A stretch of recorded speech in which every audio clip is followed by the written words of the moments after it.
नमस्कार, आप देख रहे हैं राजपथ टीवी और मैं हूं आपके साथ सपना ठाकुर। रुक करते उत्तर प्रदेश की बड़ी खबरों की ओर।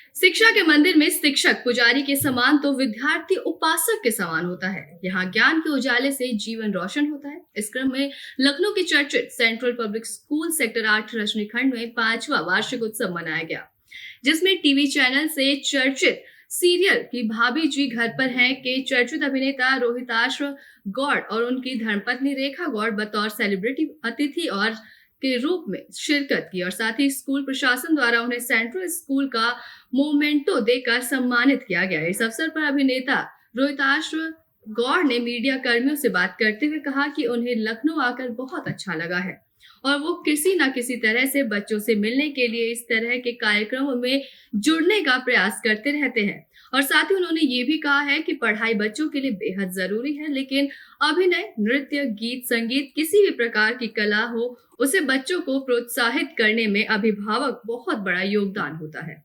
सर, क्या कहना चाहेंगे आज लखनऊ में जो 5वां एनुअल फंक्शन है उसमें बतौर मुख्य अतिथि आए लखनऊ की जनता के लिए क्या कहना चाहेंगे? यही कहना चाहूँगा कि अपना प्यार स्नेह बनाए रखें जैसे इतने सालों तक बनाए रखा है। हम 8वें साल में प्रवेश करने जा रहे हैं। पूरे 8 साल होकर 2000 एपिसोड लगभग पूरे किए हैं। तो इस मौके पर यहाँ आना हमारे लिए और भी बेहतर है, क्योंकि और ज़्यादा तादाद में लोगों से मुलाकात है, खासकर बच्चों से जो इसके बहुत बड़े फैन हैं। यहाँ पे सेंट्रल पब्लिक स्कूल का बहुत आभारी है। यहाँ पे इस बार इनका पहली बार ऐसा हुआ है कि ये एक दिन में स्कूल भी जाएंगे और यूनिवर्सिटी भी जाएंगे। और हमारे एनटीवी ने भी यहाँ पर एक आध घंटे का एक प्रेस कॉन्फ्रेंस एनटीवी की तरफ से पहली बार ऐसा हो रहा है कि इतना उन्हें पता चला कि लखनऊ आ रहे हैं, तो उन्होंने जो है तो चैनल की तरफ से भी।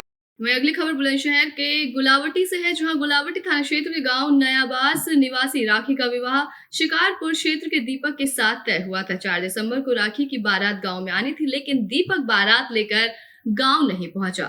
वहीं वधु पक्ष को चिंता हुई तो बारात के बारे में जानने के लिए वधु पक्ष के लोगों ने वर पक्ष के लोगों को फोन किया, मगर वर पक्ष की ओर से कोई संयोजनक जवाब नहीं मिला। जैसे जैसे समय गुजरता गया, वधु पक्ष की उम्मीदें खत्म होने लगी। शादी की तमाम उम्मीदें टूटने के बाद पीड़ित दुल्हन गुलावटी कोतवाली पहुंच गई और बकायदा दूल्हा पक्ष की शिकायत की।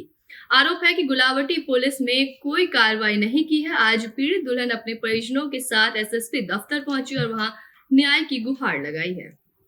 क्या हुआ? शादी तय हुई थी, उसके बाद क्या हुआ? मेरी शादी तय हुई थी दीपक से, लेकिन हमारे घर वाले ने सगाई चढ़ा दी। उसके बावजूद वे बारात लेकर नहीं आए। 2 तारीख में सगाई हुई थी और 4 तारीख में बारात आनी थी। अच्छा। और उन्होंने हमारे साथ फ्रॉडगर्दी करी, मतलब अपनी नौकरी बताई, लेकिन उसकी नौकरी नहीं थी। उसके बावजूद भी मेरे घर वाले सहमत हो गए कि हाँ शादी कर देंगे। तो उन्होंने कहा कि मेरे को एक गाड़ी चाहिए, स्विफ्ट गाड़ी चाहिए। तो मेरे पापा नहीं है, मम्मी हैं, वो एकदम अरेंज कहाँ से करती। उन्होंने फिर भी बोला कि चलो आप आ जाओ, हम देखते हैं। तो वो उसके बावजूद भी बारात लेकर नहीं आए। जब क्या कहा साहब ने? साहब ने कहा है कि मतलब हम आपको न्याय दिलवाएंगे। ये हमारी मौसी विधवा हैं, तो इसकी शादी 4 तारीख को होनी तय हुई थी जलालपुर गांव से, थाना शिकारपुर से जो। और 2 तारीख में हम सगाई में जो सारा सामान जो दहेज तय हुआ था वो सारा दे आए थे उन्हें जो है। और लड़का बताया था हमें सीआईएसएफ में, जो कि उसने फर्जी आई कार्ड हमको दिया था, जो अभी एसएसपी साहब में संकलन किया उसकी कॉपी जो है। तो उसमें 2 तारीख में देने के बाद में 4 तारीख में जब बारात आने की बात हुई, हमने उनसे कहा भी तुमने ये हमारे साथ गलत किया, बिचौलिया से भी और बेटे वालों से भी जो है। तो उन्होंने कहा अब तो जो होना था वो हो गया, अब इज्जत बची रहेगी तुम्हारी हमारी भी, शादी कर लो। बुलंदशहर के कोतवाली अनूप शहर क्षेत्र के गांव बदरखा में गांव प्रधान पंचायत भवन का निर्माण करवा रहा है। पंचायत भवन की जमीन को लेकर पूर्व प्रधान को ऐतराज है। आरोप है कि आज पूर्व प्रधान का पक्ष गांव के कुछ लोगों को लेकर निर्माणाधीन भवन पर पहुंच गया और भवन को गिराने लगा, जिसका विरोध मौजूदा ग्राम प्रधान पक्ष ने किया। तो वहीं देखते ही देखते मामला इतना बढ़ गया कि पूर्व प्रधान पक्ष के लोगों ने सरेआम फायरिंग और मारपीट शुरू कर दी।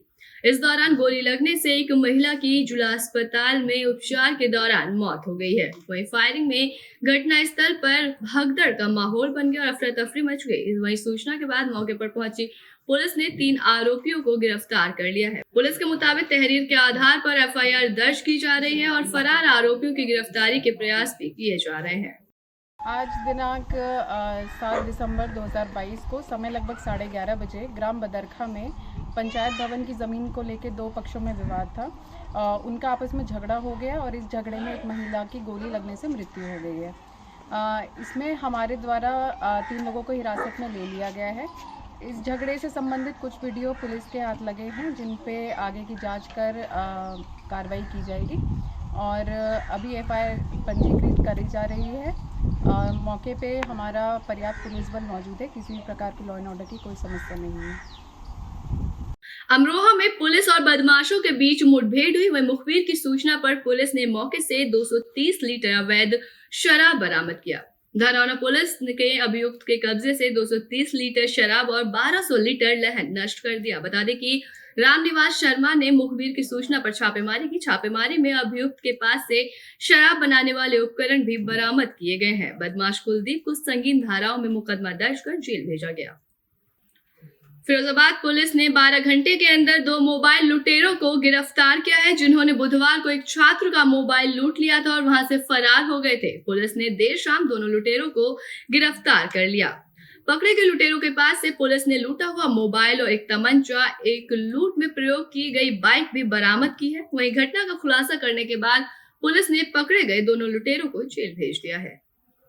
कल्याणम सेवा संस्था द्वारा संचालित डॉक्टर एस.बी. तिवारी 16,000 से ज्यादा पथरी, हजारों डायलिसिस, सैकड़ों MND जैसी अनेकों बीमारियों को ठीक करके साबित किया है कि इसमें ठीक हो जाते हैं लोग। वहीं जहां एक तरफ लोग इन दवाओं से दूर जा रहे हैं, तो वहीं अंग्रेजी दवा लेकर लोग होम्योपैथिक को भूलते जा रहे हैं, पर ऐसा नहीं है। उनका मानना है गुर्दे जैसी बीमारी, किडनी में स्टोन, सारी बीमारियों को इनकी दवाओं का फायदा होता है। 3 महीने के अंदर पूरी कोशिश रहती है कि वो उसका इलाज पूरे करने में सक्षम हो। उन्होंने बताया कि अगर मैं लोगों के काम आता रहा तो ये मेरे लिए सौभाग्य की बात होगी। की तरफ आकर्षित करना चाहूँगा।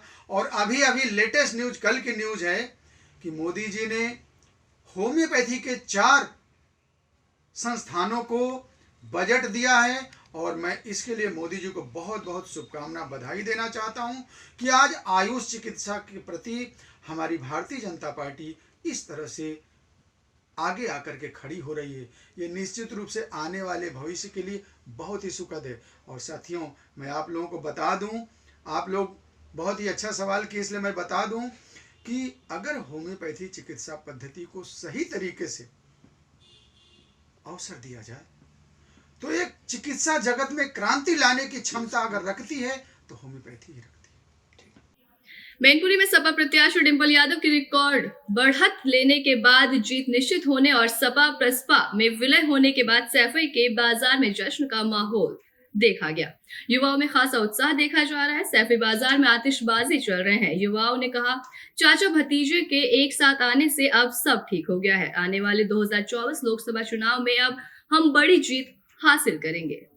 वहीं कौशाम्बी जिले में 2 बाइक सवार और साथ ही 4 बदमाशों ने फिल्मी स्टाइल में जायलो कार को लूट कर फरार हो गए। लूट की घटना सीसीटीवी कैमरे में कैद हो गई।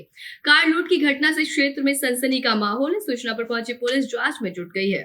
घटना कोखराज थाना क्षेत्र के बिसारा पेट्रोल पंप के सामने की है, जहां थाना क्षेत्र के रामपुर सुहेला गांव के रामबाबू के साले को रोककर बाइक सवार बदमाशों ने जायलो कार को लूटकर फरार हो गए। पीड़ित प्रदीप ने बताया कि बदमाशों ने पहले उसकी कार के आगे बाइक को गिरा दिया, उसको मारने पीटने लगे। मारने पीटने के बाद उन्होंने कार की चाबी खींच ली और कार लेकर फरार हो गए।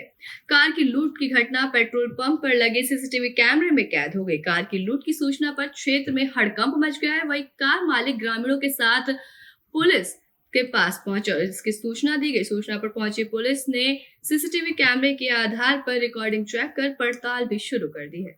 ऐसे तमाम बड़ी खबरों के लिए देखते रहिए राजपट टीवी, सबसे पहले भारत।